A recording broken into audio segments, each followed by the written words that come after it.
presenting on stealth virus design through breeding concepts, non-polymorphic. A big hand for Mr. Teo.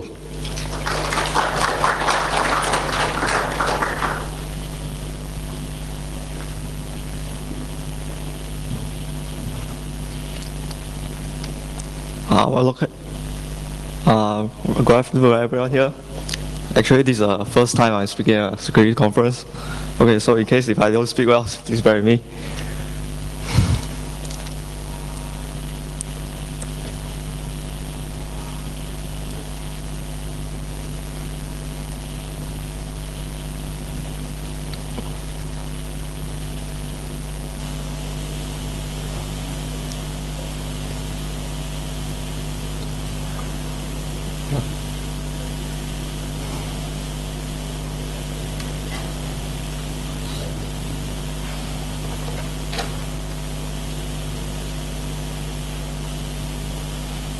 Okay, I'm Siong from the Inti College Malaysia. Today, the title for my presentation is about stealth virus design through the breeding concept, which is also known as metamorphic. Okay, this is a brief overview of my presentation. First, I'm going to cover about some introduction about viruses and the difference with worms. Okay, then I'm going to talk about evolution of polymorphic viruses, also the worms, and after I discuss detection techniques used by most common antivirus software. The fourth is I'll talk about key point of this presentation, which is stealth virus design through the breeding concept to avoid antivirus software detection. And after I'll discuss about some other malware design, which is Malaysia software, about the current techniques and the future. Then is after I'll say some common viruses and worms removal method, and also the techniques or steps to defend against malware infection. And lastly, I'll talk about some new approaches to design a more effective antivirus software, and I'll give a summary about my presentation. Okay, first, most of computer viruses, right, is a infector, ex file infector, which is, that means if I have a program with, let's say for example, in the past is MZ binary header, but for current we have PE, portable executable, PE32 format. When a virus is executed, you modify, you append the code to the exe of the program, so that the virus can start automatically each time the user start that infected program.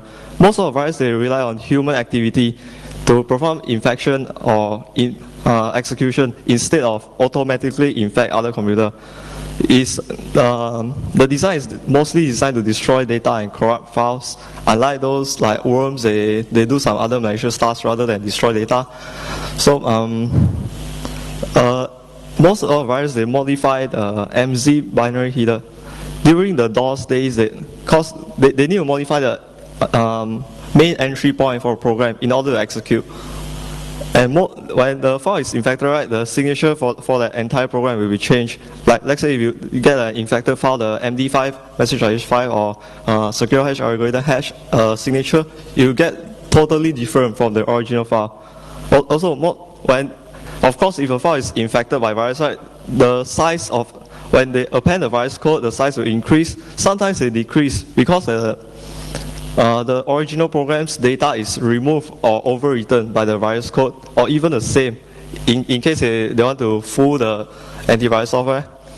And the virus is less dangerous in Win32 environment compared to previous during the DOS days, because during the DOS days you don't have to log in. So basically you don't have permission level. Once the virus is executed, you take over control of the whole system. Okay, this is an example illustration for the virus infection technique. As you can see from here, this is the most common technique that the virus code they append to the end of the program. Then they modify the DOS. Either if 16-bit program, most they modify the MZ header to point to this location so that it can execute the virus code. And this is a second way, by appending a virus code to the beginning of the program. After the virus code is executed, right, then they will continue running the main program. And the third technique is less common because either you insert the code and push back the real program's data structure to the back, insert or override the data. Then they modify the program's main entry point. Okay, but Basically, there are also other techniques such as entry point obscuring, which is the virus code. They modify the API reference of the program. For example, if you have a networking program, when you start a program, you call some APIs from WinSock. For example, WinSock2.dll. They modify those API calls to activate a virus.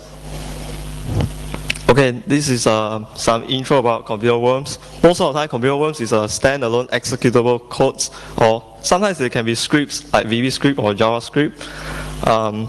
These worms, they don't target or infect on other files. Instead, they run as their own process or program. So that, for example, like Blaster, when a PC is infected by Blaster, you can see a process like msblast.exe running as itself. So, like some viruses such as Bagel and Netsky, they target on those already infected PC. Like, for example, that PC is already infected by a older worm, then they target on those exploits to infect further. Third is a worm has the ability to spread itself rather than relying on the user activation. Like, for example, they used a well-known technique known as buffer underrun exploit.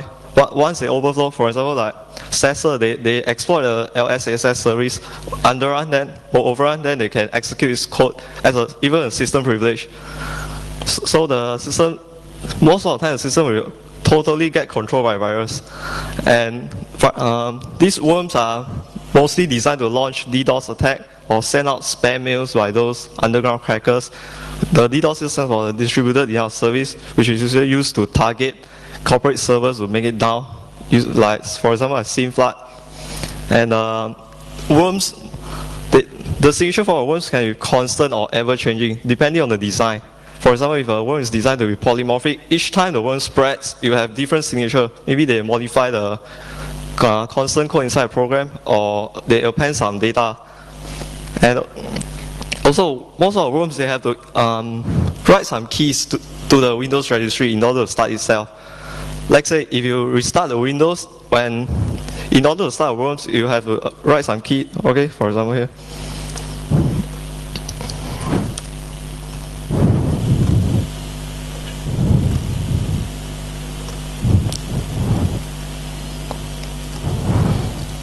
Okay, this is a well-known location that most worms, they infect, and write a key in this location. When I create a key here, each time I restart Windows, the worm will be automatically started.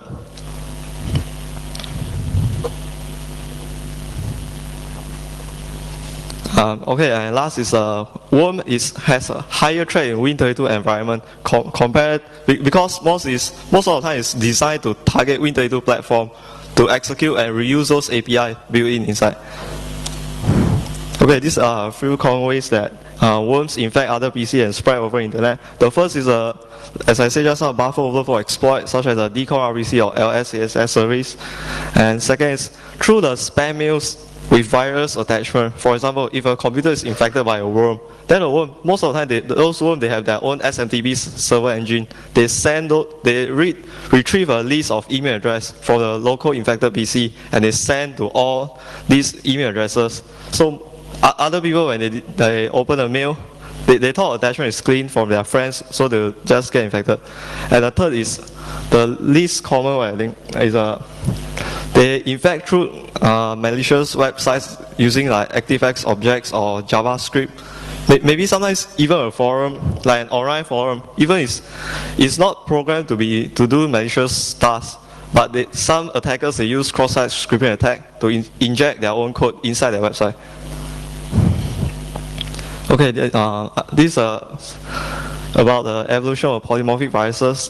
Basically, it consists of a mutation engine, which is used to generate a symmetric key for each to use in each infection. The symmetric key is used to encrypt and decrypt the virus body.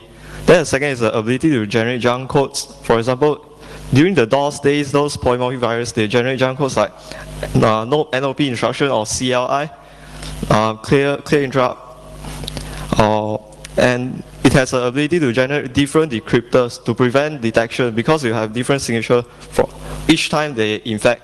so that antivirus software they use on signature checking won't be able to scan the matching signature. And there are some adapted techniques used to avoid detection, such as a UPX, which is an ultimate packer for executables. They basically, it's like sort of like compression, or maybe an ARJ or RAR is specially designed for EXE compression. And second is the polymorphic virus is some they design to modify constant values inside the EXE program, rather than let's say if you have a program code with some constant data inside, after you compile, the constant will still remain there. But some polymorphic virus, they modify this constant value so that each time you spread the overall signature, maybe a message address file will be totally different.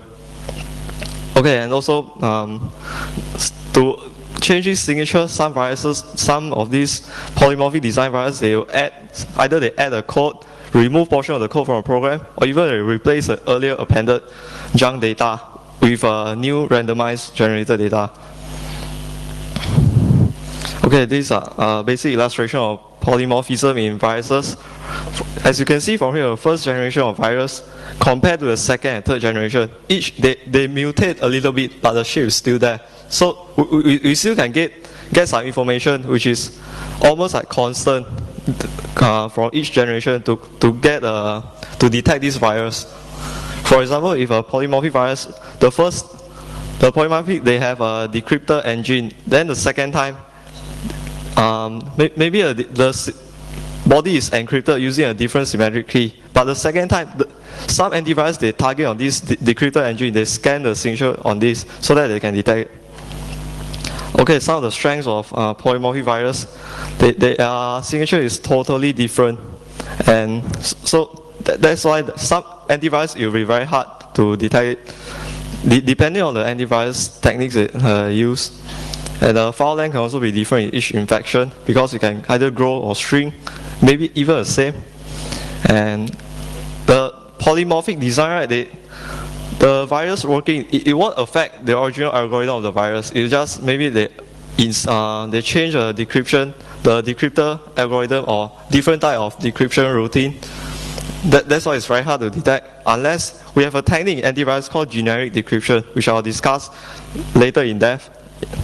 Some of the weaknesses of polymorphic design, for example, the portion of the program logic in polymorphic virus, they will remain the same even after each infection, because you have to remain the same, only it can work properly.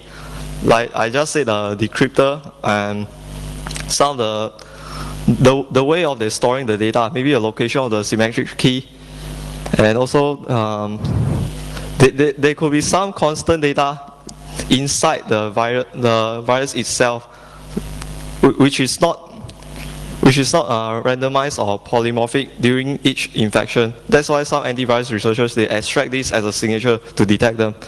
And last weakness is the existence of decryption routine increase the heuristic engine, because, for example, a polymorphic virus, they have a decryptor engine inside. When each time you first execute, you have to decrypt its own body, encrypted body, in order to execute itself. If not, it won't be able to run itself properly. That's why when some antivirus, they apply heuristic engine technique, right? They will scan whether this program, they have a decryption engine. If it has, then the suspect level will increase. Okay, these are some of the common detection techniques used by the antivirus software. The first is a signature scanning, which is very well known, used in most antivirus like McAfee, Norton antivirus. And second is a generic decryption technique. This is mostly used to detect polymorphic virus. And third is characteristic and behavioral analysis, is more towards like statistical AI. And the fourth is a geometric detection, which I'll discuss later. Okay. Also, there are some more advanced detection techniques applied. Currently, IBM, there's a technique, they use AI neural networks in the antivirus software to detect using some formulas or probability checking. And also the second way is to deassemble a virus code and remove those junk codes that I'm going to talk later. Okay, first is a signature scanning. Using a signature scanning, we have to update the virus pattern very often. For example, if you use Norton antivirus, you have to update this virus pattern in order to scan for the matching pattern. Let's say if you don't update your virus pattern frequently, when a new virus outbreak, you won't be able to detect it. And it's heavily rely on those patterns. For example, in the future 5 years or 10 years, there'll be a lot more new different viruses. So your antivirus database will keep increasing. When this happens, if you scan for a file, you have to check with an antivirus database one by one. So it will becoming slower and slower in the future when the amount of viruses increase. Okay, and the generic decryption has a capability to decrypt the content of, for example, if a polymorphic virus, their body is encrypted, using different kind of encryption routine, we won't be able to know what kind of encryption they apply.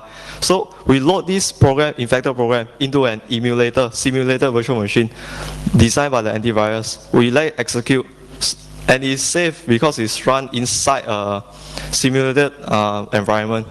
When, of course, the polymorphic virus is execute, right, you have to decrypt its own body into a memory in order to execute itself.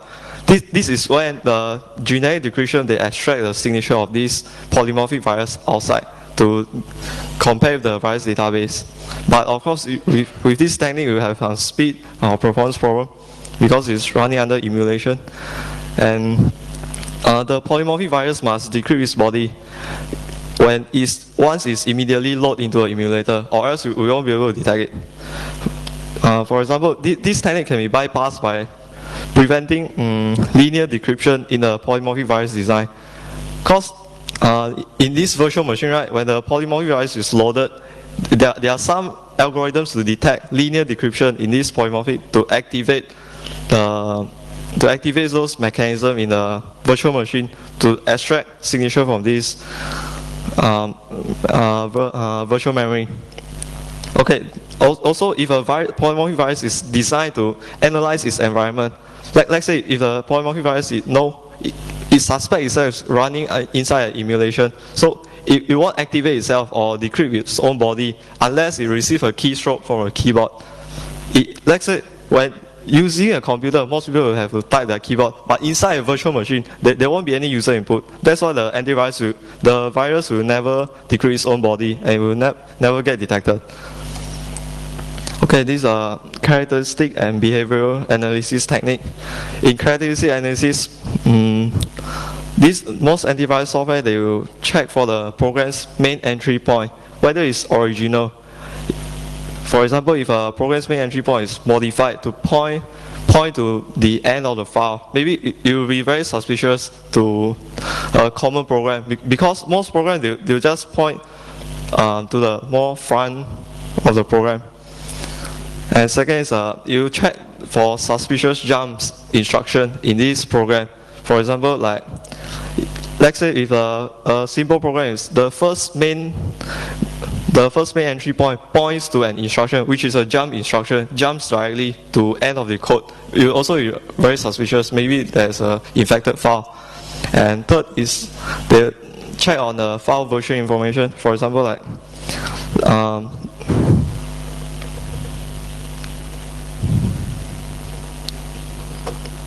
okay, as you can see from here. Oops.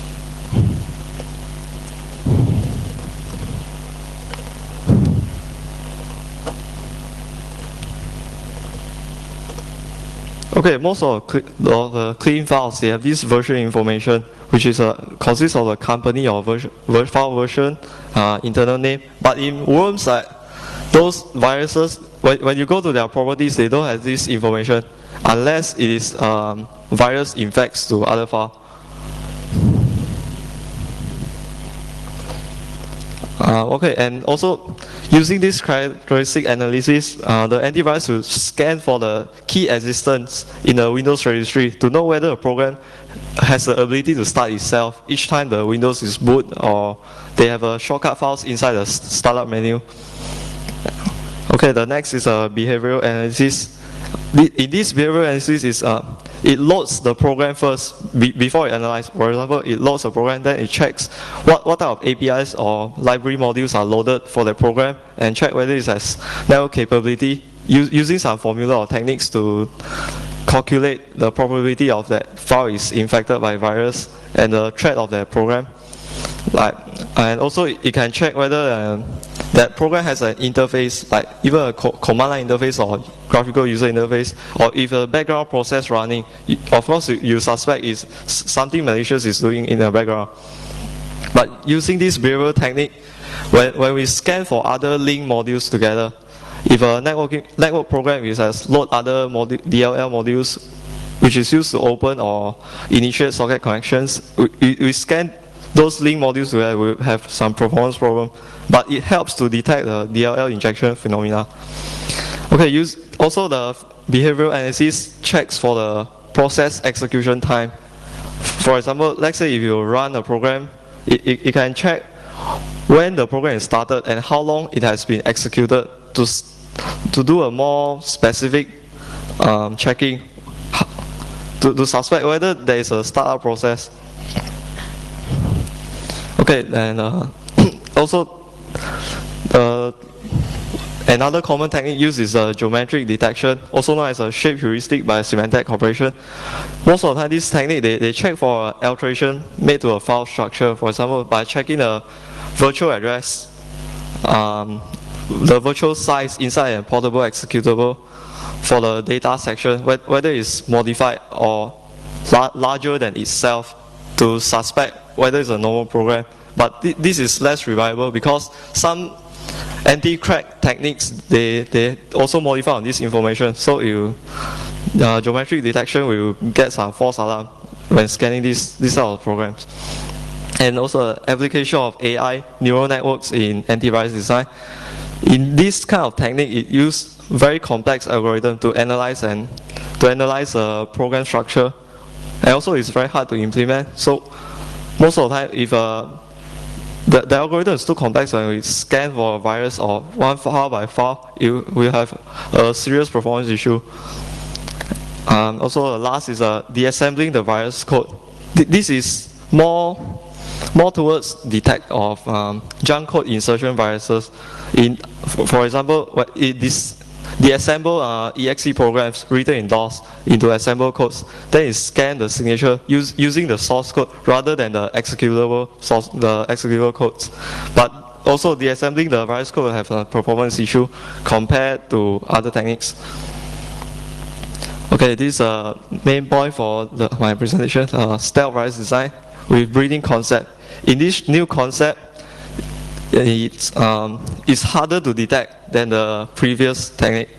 For example, it exists since the DOS days, but it's not implemented so well. So they have some constant information inside this file, which helps the antivirus researchers to extract some information to detect them.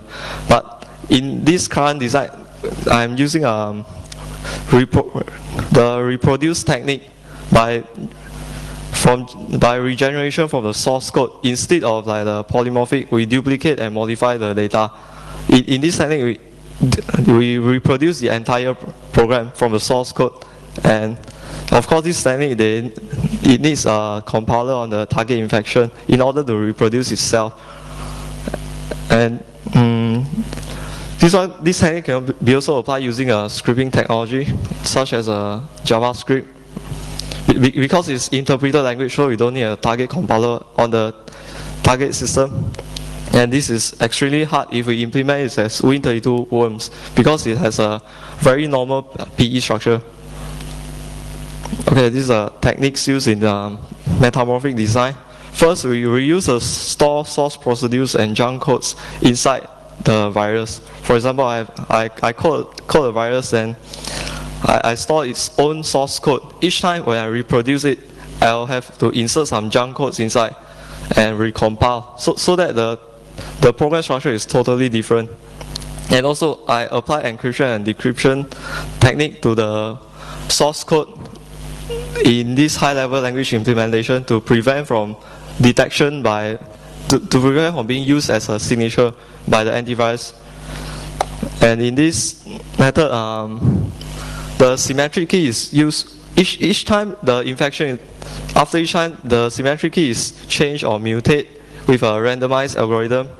And also, store procedures and junk codes will be randomized sequence to prevent from detection against signature. And this exploits large collection of Win32 APIs by keep reusing a lot of built-in libraries so that the virus code is very small and harder to detect. Also, this technique has to search for existence of compiler on target infection. Let's say if your target infection don't have a compiler installed, or maybe it does not have a .NET runtime, then it will not be able to reproduce itself entirely. And if we employ this design with obfuscation technique or some anti-emulation technique, it will be really extremely hard to detect.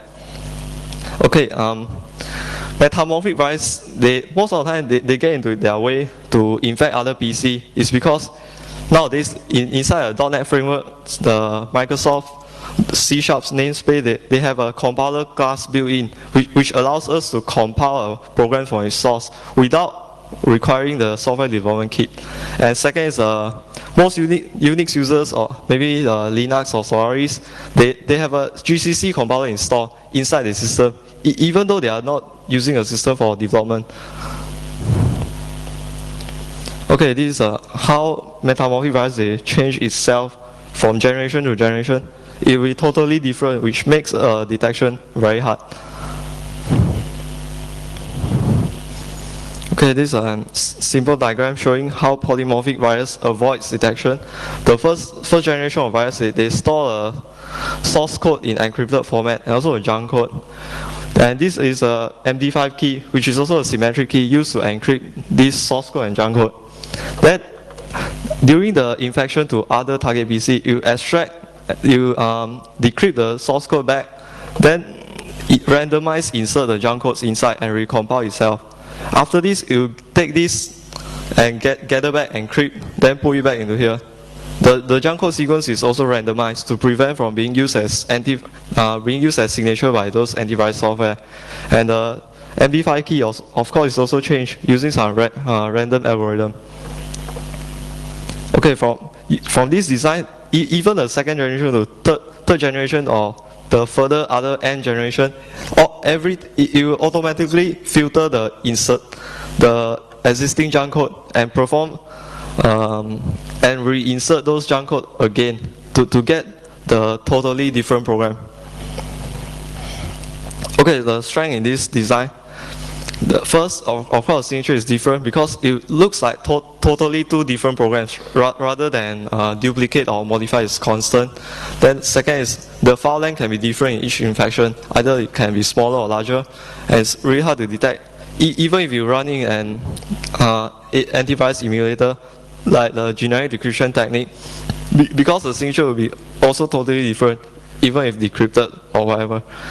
And the source code is different for each breed when reverse engineer. Okay, I'll show you here.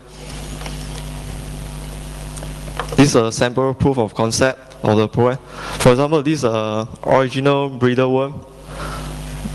It actually does nothing malicious, but it creates another exe, which has randomized junk code insertion. Okay, now even if I double click this one, it will create another one. And I'll reverse back to the source code to show the difference.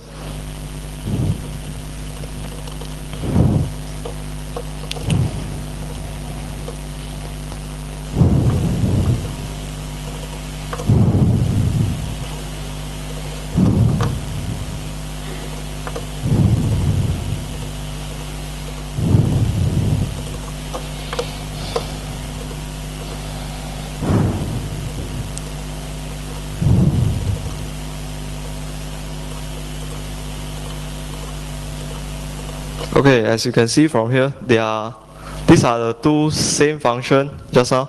After each infection, the code appended, junk code appended is different even when I reverse back. And these are some of the similar functions. The function name shown as C because I obfuscate the source code before I compile to make the detection even harder. because using this technique, even a normal program, if they compile, after they compile, they apply obfuscation technique to prevent from reverse engineering, it will be look like the same as this one. Okay, some other functions, as you can see, when reverse back, the source code is totally different.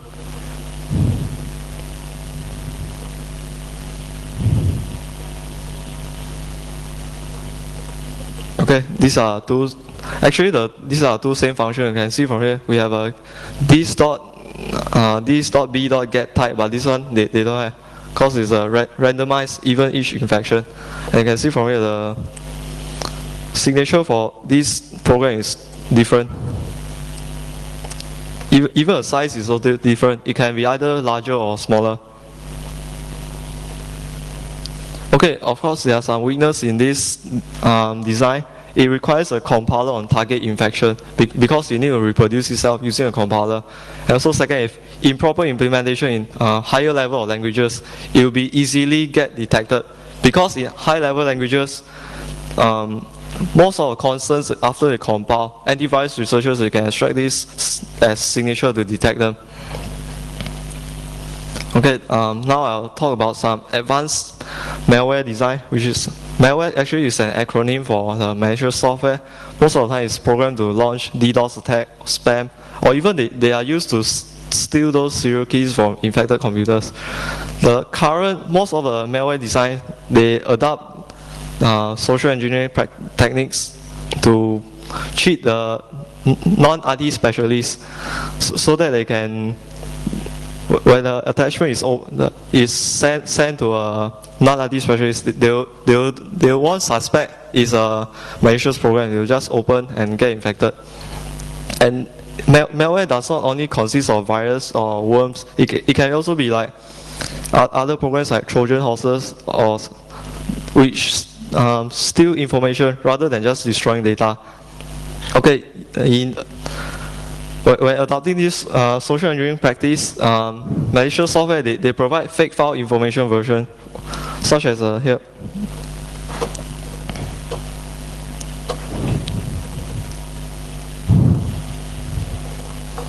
Okay, like some of the malicious software, they have a very similar version information as look inside here. Even they show those Microsoft Corporation, in fact it's a fake one.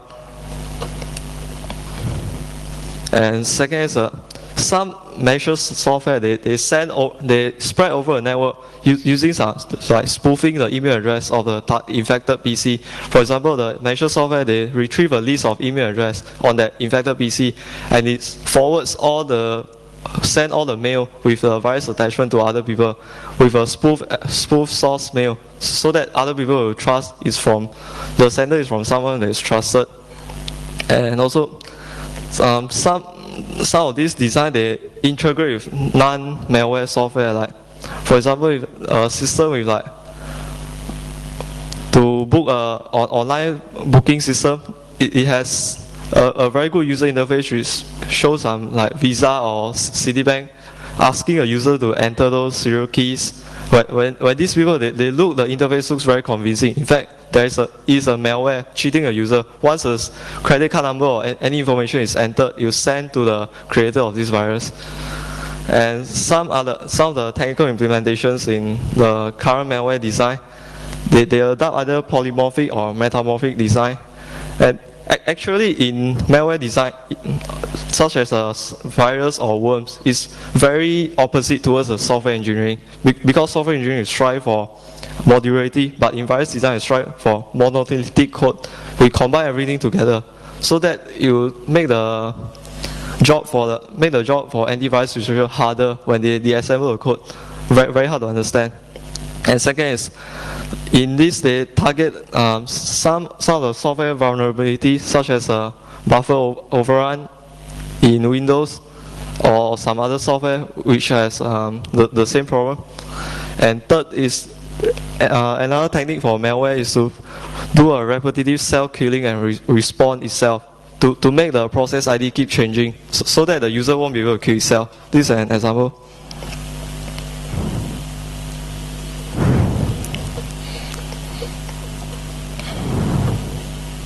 Okay, this is an example of a program that keep killing itself and respawn back. If you notice, once I click this program and I execute, I tried, when I want to kill this process, the PID will keep changing, causing the user won't be able to kill it and they have to restart the entire Windows. In such a phenomena, which is very critical for like business machine, they can't restart the operating system for any moment because they will get losses.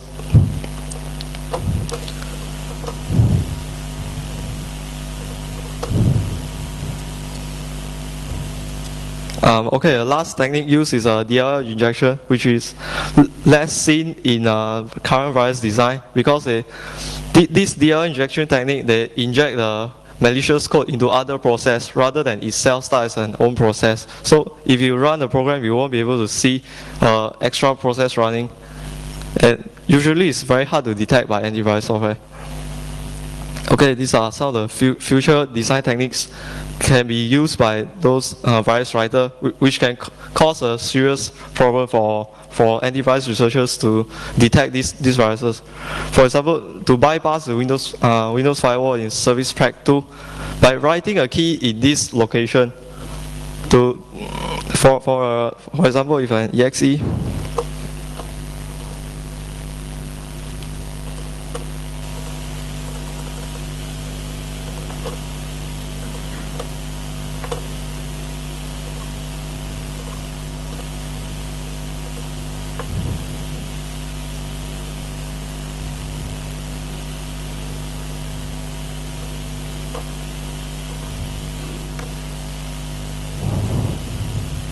Okay, in this location, it stores all the programs which the firewall allows them to open port or get incoming connections from outside. When a virus is programmed to write a key inside this location, you'll be able to listen a port to get to work like a Trojan.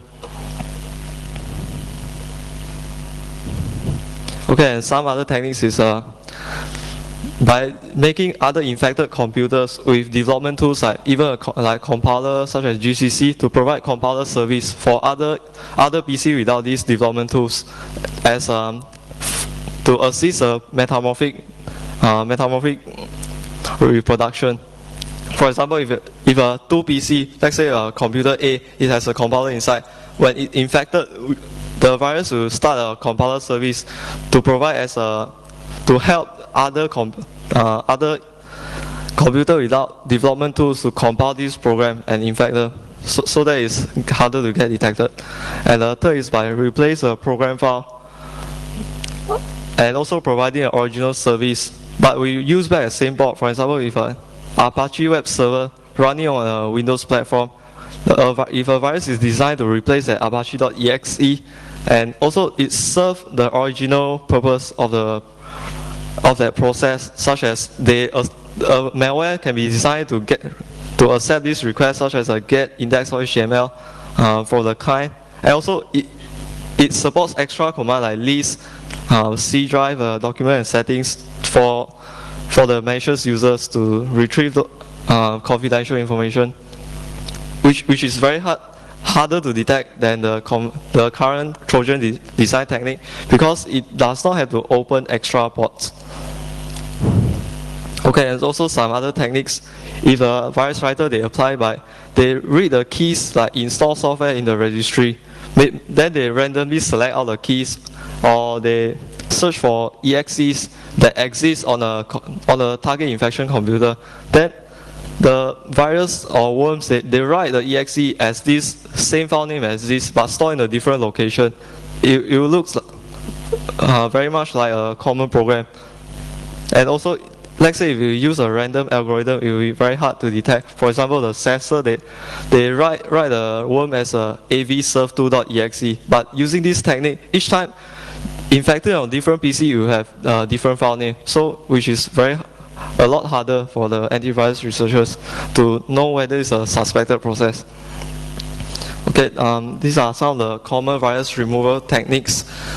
For example, some virus removal techniques, they modify back the program's main entry point back to the original one when it's suspected to point to end of the code.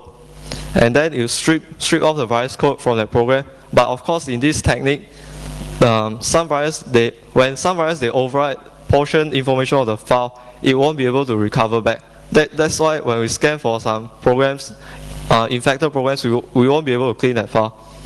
And the following is some removal techniques for worms. The first is to remove a worm. Most of the time we have to ensure the infected computer's firewall is enabled. Let's say, for example, if their system service like RPCD is not patched, even if we try to keep removing a worm, you still get infected in the end. So we have to enable a firewall first, and we start a task manager to list the running process and find out those suspected process. By doing so, we can get those suspected process and see more further information like that CPU utilization, memory usage, or even the owner of their process to know whether we start their process ourselves. And that is by locate the file of the running process. For example, in there are some worms, they write their own program code as svchost.exe, but it stores in C:/Windows. But the real svchost is stored in C:/Windows/system32, which makes the user they won't suspect is a virus. And to remove the worm, most of the time when we find out those suspicious programs, we just kill the process and delete that file, or even we quarantine it by rename to prevent from activated. Also, we check whether the suspected process has a startup shortcut or the registry entry inside the Windows registry. Then after we remove that, we update or patch your operating system components in case it's not updated. Okay, these are some of the snapshots for process list. First one is using a task list command to list all running process in a console, and second is using a Windows Task Manager. And these are location for install software in Windows. Okay, so, these are some 10 basic security guidelines to prevent you from get infected by virus or worms. First, of course, you need, most users, we recommend them to use firewall as a shield to protect a local service. And second is you have to ensure validity or integrity of received emails. When checking email, for example, you can show the full headers of the email by checking the X originating IP. And we use tools, maybe you can perform an NS lookup or DNS to check whether the IP address resolves to the real header of the email. Let's say if you receive an email from someone from the source sender is your friend, but when you do a DNS and check out, that IP address does not resolve to the same host name. It probably is a spoof mail. And third, do not open or execute those files that you do not know what is this, what is that. Then after removing this, you have to keep your antivirus software updated, and your software components in operating system updated all the time to prevent from exploits. Also, the user is more recommended to use web browsers with better security, for example, like Mozilla or Firefox. And 7 is always run a system, when you're using a system, always run with least privilege rather than, for example, if you just need to do some word processing, you can't possibly log in as administrator, because when exploit happens, the process will be able to run as an admin, which has the control of the overall system. And the 8 is you have to back up important information to other medium rather than you trust the antivirus software totally. Also, you have to protect your confidential files with encryption. And the last is never trust any online information completely, because it may be a fake information online. Okay, these are some of the new techniques to design antivirus system. The first is applying the honeypot concept in antivirus. Okay, honeypot concept is mostly used by network experts. They deploy in their own network with some fake resources to, if there's a hacker intrude into the system, when they access this, we call it honey tokens. You activate some some of the systems, like the honeypot system, which makes the network administrator suspect that someone is intruding the system. And second is, by using this technique, for example, antivirus, you deploy a few random, like the fake exe file over a computer. When a virus infects that file, this concept, the antivirus system holds a master copy of the original honey tokens. You perform comparison with those infected exes, which deploy by this concept to perform comparison, just very similar to file forensic technique, and analyze as maybe they can extract out a signature automatically rather than keep relying on those antivirus researchers. And using this technique, you can reduce the need of updating antivirus virus patterns. But there are some drawbacks in this concept. First is it's only effective against viruses like exe infector, in excluding the worms or Trojan horses, because these programs, they run themselves as own process, and some of the viruses, they may be programmed to target to infect certain files only instead of all exe inside the system. Okay, second is to use an inverse signature approach in scanning for antivirus. In this concept, we scan for look for the clean file's signature rather than look for a file with virus signature. But this technique requires an internet connection, because the signature is stored at the server side, which means that each time a user is scanned for a file, you get the signature for those clean files and send to a server to verify the file's integrity. And those files that are unknown are quarantined for maximum security. Also, it has some drawbacks, which requires the server side to have all the signature for clean files for the software around the world. Okay, this is a diagram for the inverse signature approach. For example, these are kinds, when they scan files inside their own system for viruses, you pass the signature to a server to verify whether it's a clean file or origin. Just like we download some files over the internet and we verify its integrity using these checksums. Okay, this is a summary for my presentation. The first is, from here you can know the software design is more like defense against people to attack. Second is malware and computer security. They are interrelated, because when a system is infected by a malware, most of the time you do something malicious in the background, which we don't know can compromise the security. And maintaining the security requires cooperation from a user. Let's say if a system, no matter how good you design it, if a user they don't listen, they just keep running as administrator or open any exe files, they will still get infected. Okay, so any questions?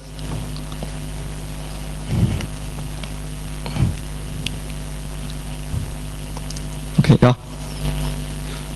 Hello. Yeah. Okay. What if with the current Windows XP Service Pack 2 implementation, where they have data execution protect? I mean, with this malware, when you intend to start up a process, Yeah. I mean, for example, your DEP will prompt out and say, "Oh, you're trying to run this process." Will it be an obstacle for a metamorphic virus like yours? Oh no, of course not. Because the DEP, as you say, is used to prevent from buffer overrun. Rather, the metamorphic design, right? Every program will execute as a normal process. It won't overflow the code. And anyone got some questions? Okay, in case if not, I'll end my presentation here. Thank you.